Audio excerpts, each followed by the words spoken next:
Sabi nila bawal daw magkape ang buntis. Nagpabili kasi ako sa asawa ko ng pandesal, masarap naman talagang kapartner ng pandesal ay kape, kaya ito at napatimpla nga din ako ng kape. Minsan lang naman ako magkape at saka hindi ko naman masyadong dinadamihan yung pinakakape niya. O siya, tara, kape tayo. Tapos eto na talaga, tatapusin ko na talaga ang mga labahin ko dahil hindi ko nga ito natapos kahapon. Hindi pa naman ako sanay na kapag naglalaba ako ay hindi nga natatapos. Gusto ko talaga ay natatapos kaagad at wala ngang tira. Kaso nga lang hindi na talaga kinaya ng katawan ko, lalo na at kagagaling ko nga lang sa sakit.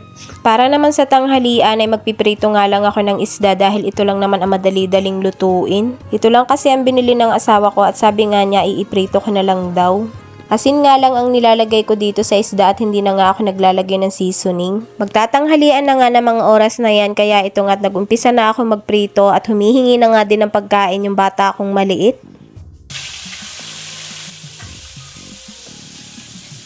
Medyo madumi na nga din itong pansapin namin sa sofa kaya lalabhan ko na nga din. Minsan kasi nagpapatak yan sa sahig kapag naglalaro nga dyan ng mga anak ko.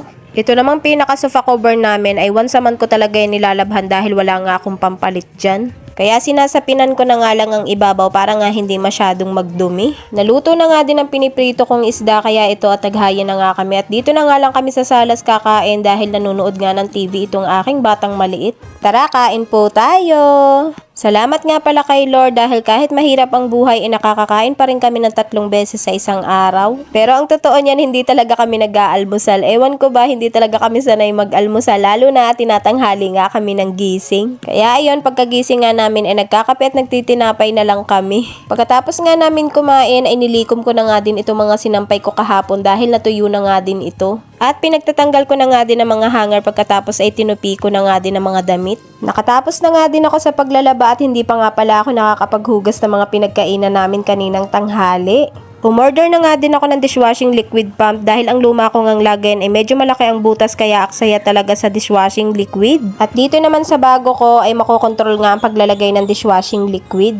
Umorder na nga din ako ng basahan para dito sa kusina dahil iisa nga lang ang basahan ko dito.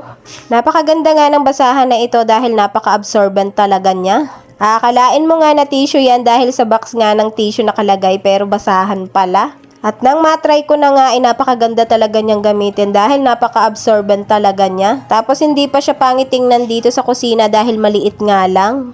Pagkatapos ko nga malinisan ang lababo ay dito naman ako sa may lutuan naglinis. Nilinisan ko na nga din itong pader dahil may mga talsik na nga yan ng mantika at nilinisan ko na nga din itong kalan. Naubos na nga din ang mainit na tubig dito sa thermos kaya nag-init na nga ulit ako ng panibago para masalinan ko na. Yun lang, salamat sa panonood, sa susunod ulit na mini vlog.